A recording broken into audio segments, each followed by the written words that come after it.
नमस्कार, आप देख रहे हैं डीपीपी न्यूज़। मैं आपके साथ आपका अपना साथी गौरव चौधरी। लगातार गाजीपुर बॉर्डर की हम जीरो ग्राउंड रिपोर्ट आपको दिखा रहे हैं। आज हम आपको बताएंगे कि पुलिस कील लगाएगी, किसान फूल उगाएगा। इससे सर क्या कहना चाहेंगे आप? बिल्कुल आपने सही कहा है। अगर प्रशासन यहाँ पे कीलें लगाएगा तो किसान सड़कों पर फसल उगाएगा।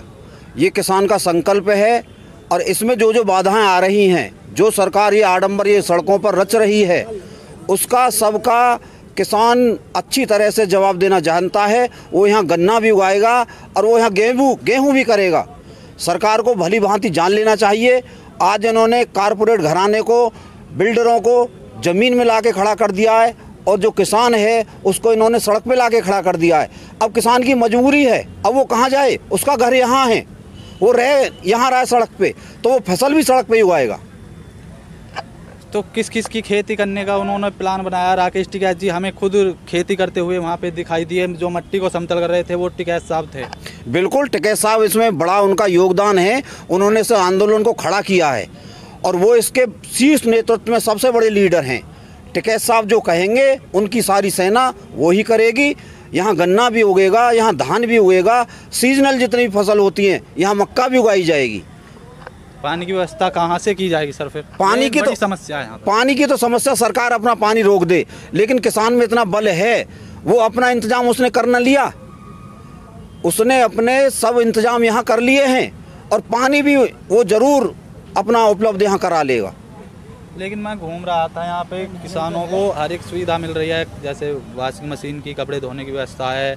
चाहे वो किसी 4 आदमी आपस में गांव में बैठते थे, एक सुंदर सी कुटी होती है, उसकी व्यवस्था है।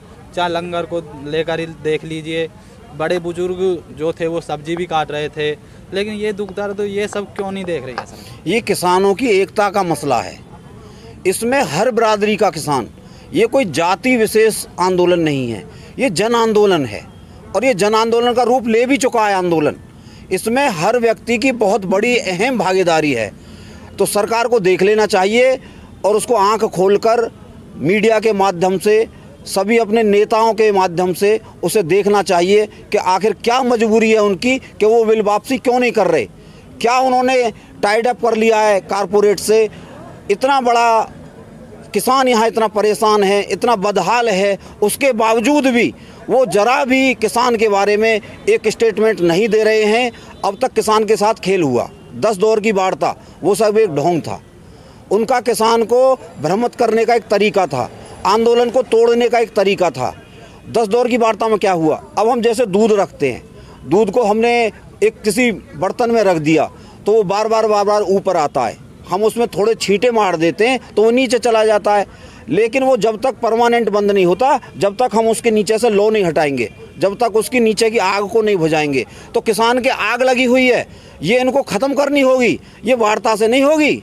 वार्ता तो इसका एक माध्यम है, लेकिन इन्हें ये सब किसान का हक देना ही पड़ेगा, कानून वापसी करने ही पड़ेंगे। जो 10-11 वार्ताएं हुई थी वहाँ हुई थी, तो किसान नेता ही उनके पास जाते थे। सरकार की जो उनकी कमेटी थी वो यहाँ पर 11 बार वार्ताओं में यहाँ पर एक बार भी नहीं आई। क्यों किसानों ने उसे अपने बॉर्डर पर बुलाने का, अपने यहाँ बुलाने का न्योता क्यों नहीं दिया? देखिए गौरव जी, अब तक जब से आंदोलन शुरू हुआ है आज तक 75 दिन के लगभग इस आंदोलन को हो गए।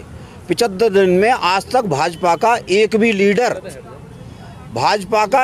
लीडर इस आंदोलन में किसी भी किसान नेता से, किसी भी हमारे जो 40 इसमें नेता थे, संगठन थे, उनके पास कोई भी भाजपा का कोई नेता यहाँ नहीं आया वार्ता के लिए। और दलों ने भले ही सहयोग किया है, लेकिन कोई भी यहाँ आज तक बात करने नहीं आया है। उनको क्या डर है कि किसान उनके साथ अभद्रता का व्यवहार करेंगे, उनसे अपना शांति का परिचय नहीं देंगे? किस बात को लेकर वो डर रहे हैं? क्या किसान उनके साथ मारपीट कर देंगे? मुझे तो कुछ ऐसा लगता नहीं है। नहीं, किसान ऐसा कभी नहीं करेगा। इस देश का किसान कभी भी उनके साथ बदतमीजी नहीं करेगा। ये बहुत ही भोले भाले लोग हैं, बहुत ही ये मान सम्मान करना जानते हैं और किसी का अपमान करना इनका कोई भी उद्देश्य नहीं है। और मोदी जी पूरे देश में जाकर भिन्न भिन्न प्रांतों में जाकर उन्होंने काफ़ी किसानों से वार्ता की हैं, लेकिन जहां उनके गेट पे उनसे 8-10 किलोमीटर की दूरी पे सारा देश का किसान बैठा है, यहां आके उन्होंने आज तक 2 शब्द नहीं किसान के बारे में बोले। दुर्भाग्य है किसान का। हम अब किससे बात करें? जिस देश का लीडर, जिस देश का राजा ये रामराज की बात करते हैं, ये रामराज है? ऐसा होता है रामराज? मंदिर के जय बोल बोल के इन्होंने सरकार बनाई और आज देख लो इन्होंने क्या ये कर दिया। ऐसे होते हैं मर्यादा पुरुषोत्तम भगवान राम, उनकी ये होड़ करना चाहते हैं। देख लें इनकी प्रजा में क्या हाल है आज। नहीं, जो इन्होंने वार्तालाप की थी बंद कमरे के अंदर की थी, यहाँ आकर वो खुले मंच में सबके सामने वार्ता कर सकते थे, ये क्यों नहीं किया? वो खुले मन की उनकी मंशा नहीं है। उनकी मंशा है कारपोरेट को ये सब देना। कैसे कर लेंगे खुले मंच पर? खुले मंच पर करते तो जब कानून बना रहे थे, जब भी हमारे जो लीडर थे उनको वो सम्मिलित करते, एक बार पूछते आपको ये कानून चाहिए नहीं चाहिए, इसके क्या फ़ायदे हैं, क्या इसके नुकसान हैं। उन्होंने कोई इस पर वार्ता की? कोई वार्ता नहीं की। उन्होंने तो ज़बरदस्ती कोरोना काल में जब पूरा देश कोरोना से लड़ रहा था, उसमें ये बैकडोर से लाए उनको, बैकडोर से, और आनन फानन में ध्वनि मत के द्वारा इन्होंने वो संसद में पास करा दिए। इसीलिए ये लोगों के, किसानों के बीच में आना नहीं चाहते। लेकिन सर एक बात मेरी ये भी है कि चाहे कोई सी भी पार्टी हो, समाजवादी हो, बीजेपी हो, कांग्रेस हो या अन्य कोई पार्टी हो, जब ये रैली करते हैं करोड़ों रुपया एक रैली में ये लगा देते हैं और कभी कभी वहाँ पहुँचते भी नहीं तो वो करोड़ों रुपया बर्बाद हो जाता है। इन्होंने जितना करोड़ों रुपया अपना रैलियों में बर्बाद ये करते हैं, इन्होंने किसान के लिए, किसी रोजगार को लेकर, शिक्षा को लेकर उस रैली का पैसा क्यों वहाँ रैली में खर्च ना करके इन चीज़ों पे खर्च किया जाए? वो देखिए, एक बहुत इनकी सोची समझी हुई चाल है। ये रैलियों में बहुत पैसा खर्च करते हैं, बहुत ज़्यादा देश का धन, हमारी अर्थव्यवस्था में से काफ़ी पैसा ये उन रैलियों में अपने चुनाव प्रचार में खर्च करते हैं। किसान के लिए इन्होंने एक वो चलाई प्रधानमंत्री बीमा योजना, उसके अंतर्गत किसान को इन्होंने बहुत भ्रमित किया, किसी को उसका लाभ नहीं मिला। अब ये वो दे रहे हैं किसान को 2000 रुपये सम्मान निधि। वो अपमान निधि है, वो सम्मान निधि है ही नहीं। 2000 रुपये आज के इस महंगाई के दौर में कोई भी आदमी ये बता दे कि उन 2000 रुपये से वो अपनी जीविका कैसे चला लेगा? एक डालडा टी ना रहे 2000, बिल्कुल कुछ भी नहीं आता उससे, वो बिल्कुल बेकार है, कुछ नहीं है, वो दिखावा है। जो आज उत्तर प्रदेश में पेट्रोल का रेट है वो लगभग 87 रुपये हो चुका है। क्यों? पैसे को मैं गिनूंगा नहीं, वो 87 रुपये लीटर ही काटते हैं। चाहे 86 रुपये 85 पैसे हो, 50 पैसे हो, काटेंगे 87। लेकिन राजस्थान में वो 94 हो रहा है, 93 रुपये कुछ पैसे है, वो भी मैं उसे 94 ही बोलूँगा। ये इतना महंगा पेट्रोल क्यों? इन्होंने पेट्रोल ही महंगा नहीं किया, इन्होंने डीजल देख लें आप, पेट्रोल देख लें आप, रसोई गैस देख लें आप, इन्होंने सारा सब कुछ महंगाई आम जनता उसको झेल रही है। लाइट के बिल देख लो, आज इतनी महंगाई है, इतना सब कुछ है, 12 का बिल किसान देने में सक्षम नहीं है, उसके 4 गुना उसको बिल को बढ़ा दिया गया है और बिल किसान चुका नहीं पा रहा, वो उसकी पहुंच से बाहर हो चुका है और बहुत सारे किसानों की आर्थियाँ कट रही हैं और किसान बिल देने में सक्षम है ही नहीं। इतना इन्होंने सब कुछ बढ़ा दिया है। बिल पे भी मैं कहूँगा गाँवों में हमने मीटर नहीं देखे थे जी, लेकिन इस बार गाँवों में मीटर लग गए हैं और वो चालू भी हो गए।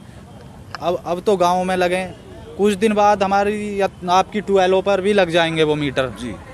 और वो यूनिट के हिसाब से आप देखते हो कि मोटर जो होती है वो 7.5 5.5 ऐसे हॉर्स पावर की होती है।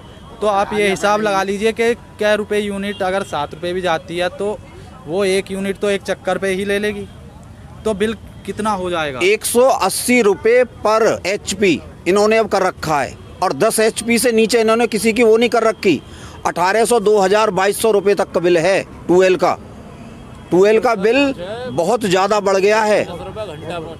तो इतना महंगाई है, इतना नहीं। मैं मीटर लगने क्यों आज घर में लगे हैं, कल वहाँ पे भी 12 पर भी मीटर लगा दिए जाएंगे। मैं ये कह रहा हूँ कि वो बताइए कि बिल कितना ज़्यादा आएगा, फिर क्या करोगे आप? बिल तो इतना ज़्यादा आएगा कि किसानों से यही बिल नहीं दे पा रहा वो, तो पर यूनिट के हिसाब से किसान कहाँ वहन कर पाएगा? नहीं हो पाएगा ये, किसान के उसमें ये है ही नहीं। ये उसकी आय, जब तक इन्होंने बोला था कि हम किसान की आय दोगुनी करेंगे, आय दोगुनी नहीं हुई, उसकी आय आधी हो गई और ज़्यादा, जीरो पे आ गया किसान। बहुत ज़्यादा परेशान है किसान।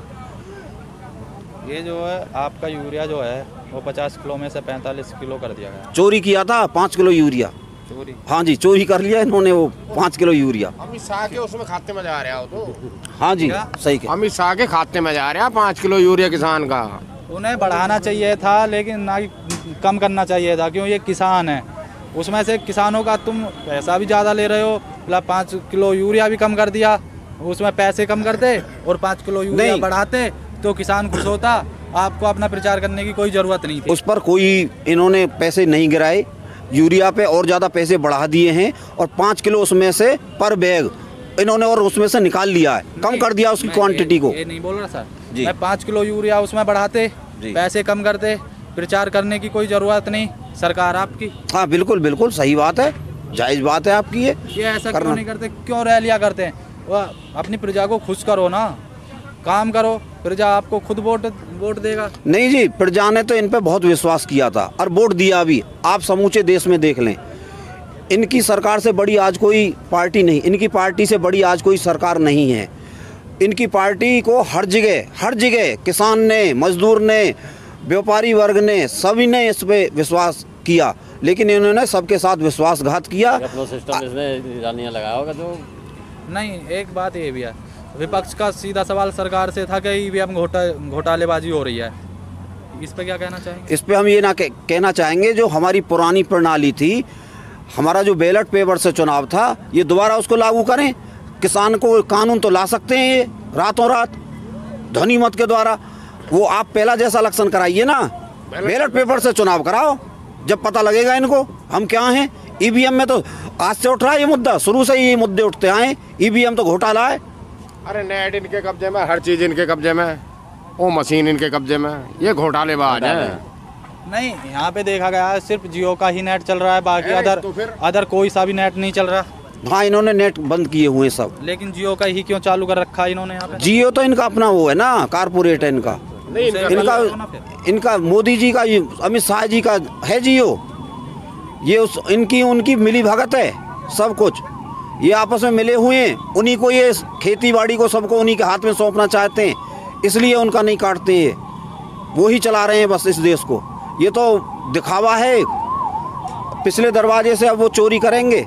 खेती किसानी में बहुत बड़ा एक ये मंच है, खेती बाड़ी का एक बहुत बड़ा, यहाँ से अर्थव्यवस्था हमारी काफ़ी सुदृढ़ होती है, उसमें ये उनकी हिस्सेदारी करने जा रहे हैं। एक ये भी है, एक नारा दिया था, बड़े इंडस्ट्री हो रहे हैं वो, और उनको भी योग गुरु बोला जाता है, स्वदेशी अपनाओ देश बढ़ाओ। उसके बारे में क्या? बिल्कुल, स्वदेशी अपनाओ। भारत का हर नागरिक देश के लिए मरता है, स्वदेशी वो अपनाने के लिए तैयार है और वो अपना भी रहा है। लेकिन ये उसको वो सुविधाएं तो दें, ये सुविधाएं तो दें उसको। वो कहाँ से अपनाए बताइए? सारे प्रोडक्ट कितने महंगे हैं, कितनी महंगाई हो चुकी है। बच्चों की आदमी फीस नहीं दे पा रहा, शिक्षा में इन्होंने कोई सुधार नहीं किया है, बच्चों का भविष्य दांव पे लगा हुआ है, नौकरी के लिए युवा दर दर की ठोकरें खा रहा है। क्या होगा देश का, बताइए आप? अरे मोदी ने मुझके लगा दी मुंह पे मुझके लगा दिए, बोलना ना दे रहा। नहीं, वो तो मस्त पूरे विश्व में था, वो तो जिंदाबाद, वो तो पूरे विश्व में था। किसान से अलग कौन सा, जय किसान। किसान से अलग कौन सा नुकसान में? एक गुटखा बेचने वाला, पान बेचने वाला फायदे में, किसान क्यों नुकसान में? ये तो नू कह बैठा सबकी बात सुनूंगा, सबका विकास करूंगा। अब किसान बैठा, इसका बाप यहाँ क्यों ना सुन लिया? बिल्कुल सही बात है। मन की बात करे घर में, है ना, मन की बात करूँ, है ना, उसकी वो करूँ, अब क्यों ना सुन लिया? तो किसानों की भी तो मन की बात करें, वो अपने मन की सा क्या है?